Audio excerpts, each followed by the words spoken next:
There once lived a young man named Elias. He was kind, quiet, and strong in silence, the kind of son who never raised his voice at home and never once disrespected the woman who had raised him. That woman was Mara, his mother. For many years, she had been everything to him, his only family, his comfort in the cold seasons, and the hands that had fed him when he was too small to hold a spoon. She cooked his food. She washed his clothes. She waited by the doorway every evening just to hear the sound of his footsteps. And though she never asked for anything in return, her heart lived in the simple rhythm of his life. Then one spring, Elias brought home a wife. Her name was Serena. She was beautiful, youthful in her laughter, and delicate in her movements. Her presence was like wind through the curtains, light, sudden, unfamiliar. Mara welcomed her with a shy smile, unsure but hopeful. She had raised Elias to be loyal and loving.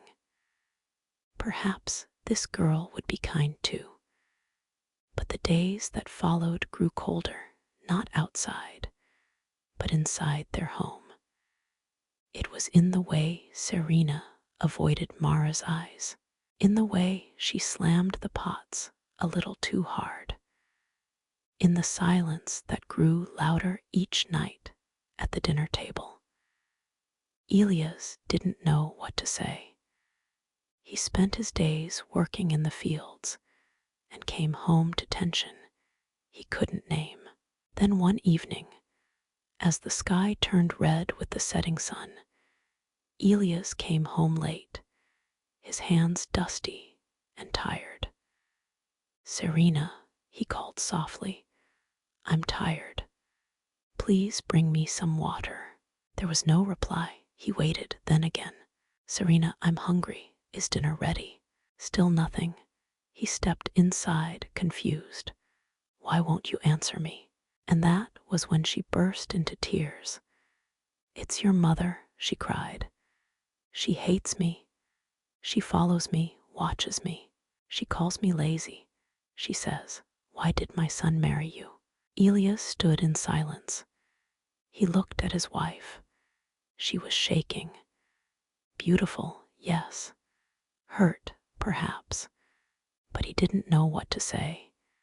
He whispered gently, "Please, Serena, try. She's old. She's not always kind, but she means well. She won't be with us forever." But Serena turned her face away. "I can't live like this," she said. "Not with her in the house. Either she goes or I do." That night, Elias didn't eat.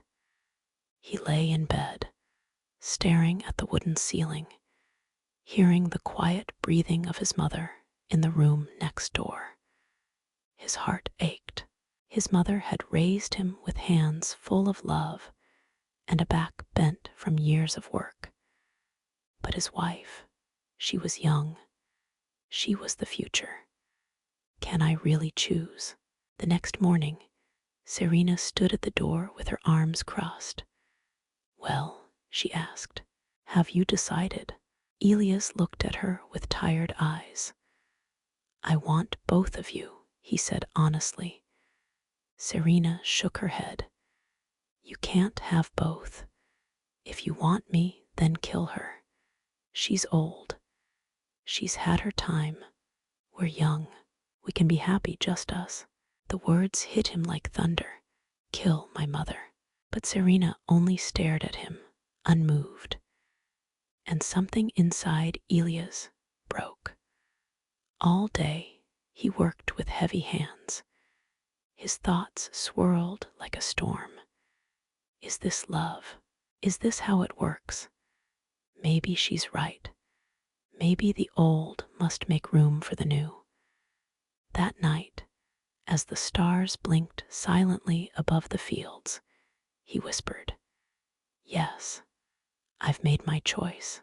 He went home and told Serena, tomorrow, I'll take my mother to the cliffs. She'll be gone, and you and I will be free. Serena's face lit up. She ran to fetch him water. She laid out his favorite dishes, humming as she moved. When she's gone, she smiled, I'll make these for you every day. Before sunrise, Elias rose. He walked into his mother's small room and sat beside her. Mother, he said quietly, I want to take you somewhere beautiful. The mountain. You'll love the breeze up there. Mara, surprised, looked into his eyes. She didn't ask questions. I'm old, she said gently. I don't think I can climb that far. Then I'll carry you, Elias replied. And so he did. He lifted her gently onto his back and began the slow walk up the rocky path. At first, she smiled. She believed him. She trusted him. But as the air grew thinner and the climb steeper, she understood. She said nothing for a long time. Then, in a quiet voice, she whispered, My son, I know what you plan to do. Elias stopped walking. I understand everything, she said. But promise me one thing. He turned his head, eyes wide. When you throw me off the cliff, she said softly, hold onto that branch over there. The rocks are slippery. I don't want you to fall with me. And that was the moment the weight in his arms turned to fire in his chest. He froze. His mother knew. She knew everything. And yet, even in the moment of betrayal, she thought only of his safety. Why, he whispered, why would you still protect me? She gave him a sad smile. Because I am your mother, she said. Only a mother loves this way. One day, you'll understand when you hold your own child. Elias could not breathe.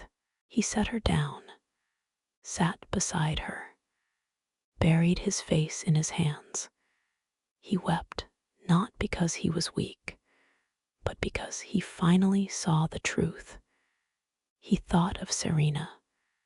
Kill your mother, she had said, do it, or lose me.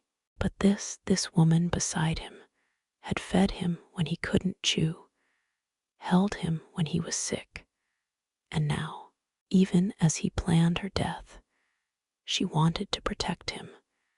He looked into her tired eyes. I was blind, he whispered. Forgive me. That day, Elias did not let go of the branch. He did not throw his mother off the cliff. Instead, he lifted her back onto his shoulders and walked down the mountain. The wind was softer this time. The silence lighter. He went home, opened the door, and found Serena waiting. But something in his eyes had changed. I've made my choice, he said, and it is not you. She screamed, she begged, but his heart no longer belonged to her. He sent her away, and from that day forward, Elias lived in peace, not because life was easy, but because his soul was no longer at war. He cooked for his mother. He listened to her stories. And when she passed, years later, he cried not with guilt, but with gratitude, because he had chosen the love that gave without condition. There are many kinds of love in this world, but only one will still reach out to protect you, even as you push it away. That love is a mother's. And if one day you're ever lost, if your path feels heavy, your choice is too cruel, listen closely. There may be a voice still whispering your name.